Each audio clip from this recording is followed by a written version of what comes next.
Imagine an experiment so secret, so deeply buried, that even the agencies funding it refuse to keep written records. An experiment meant to do something no scientist had ever dared to attempt: rewrite human consciousness itself. Tonight on Z-Zone, we open the vault on a project whispered only as Protocol Zero, a classified operation that allegedly pushed human awareness beyond the edge of sanity, and perhaps beyond the edge of reality itself. Why did the final report disappear for 40 years? Why did every researcher involved sign a lifetime gag order? And why did 3 of them vanish within months of the shutdown? If you think that's the most unsettling part, trust me, it's only the first crack in the door. Welcome to the Z-Zone. The origin. Protocol Zero began in 1972 inside a facility that officially did hidden under a defunct radar station. The project was created by a joint task force of neuroscientists, physicists, and a group so secretive that their name is still redacted. Officially, the goal was cognitive mapping under extreme isolation. Unofficially, according to leaked memos, the mission was far darker: to test whether human consciousness could detach from the body and operate independently. Some described it as cutting-edge science. Others called it metaphysics with military funding. Both might be right. The subjects.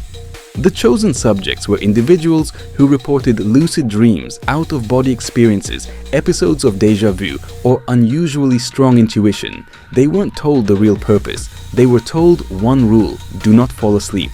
Each subject was placed inside a white, silent chamber. No clocks, no windows, no contact, only continuous monitoring of their neural activity. The idea was simple: keep them awake long enough for the brain to reveal what it hides in the background noise of consciousness. For the first 48 hours, nothing unusual happened. Then the anomalies began. The first signs.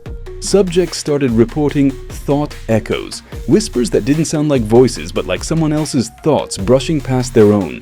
They claimed the thoughts weren't human, not alien, not demonic, simply other. Patterns, pulses, something trying to communicate without language. Next came the visuals, fractal shapes, impossible geometry, patterns that do not exist in nature or architecture. It was as if their minds were seeing structures from a layer of reality the human brain wasn't designed to process. One subject described it like this: it feels like the universe is folding inward, trying to make room for something new. And that's when the machines picked up something terrifying. The split.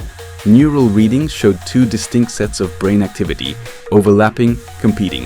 One belonged to the subject. The other didn't match any known human pattern. It behaved as though a second consciousness was forming inside their mind. Some researchers believed it was a deeper layer of the human psyche awakening under extreme conditions. Others believed the subjects had connected to some kind of collective consciousness, a shared mental field that most people never access. But a third group, the ones later silenced, believed something else entirely, that the subjects weren't connecting to something, they were inviting something in. The failure. After day 5, subjects stopped responding verbally. They stared at the walls. Their eyes tracked something invisible, something only they could see.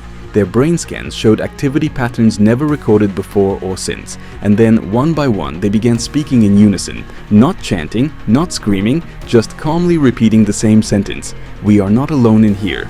That was the moment the project was shut down. Every file was sealed. The chambers were dismantled. The research team was reassigned or disappeared, and Protocol Zero became nothing more than a whispered myth until last year.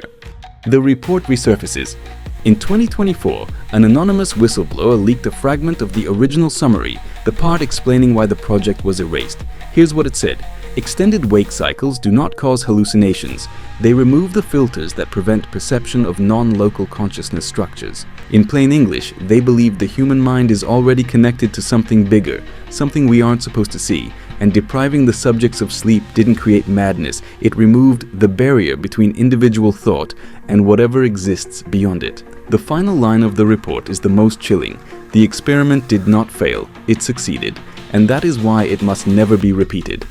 So here's the question: if consciousness can be detached, expanded, or shared, if isolation lets us glimpse something normally hidden, if Protocol Zero truly reached beyond the human mind, what exactly were those subjects connected to, and did it ever disconnect? Let me know in the comments what you think the researchers found, and whether humanity was supposed to know about it at all. If you feel someone else's thoughts echoing in your head, it's probably just me reminding you to subscribe. Transmission ending, stay awake. The unseen is closer than you think.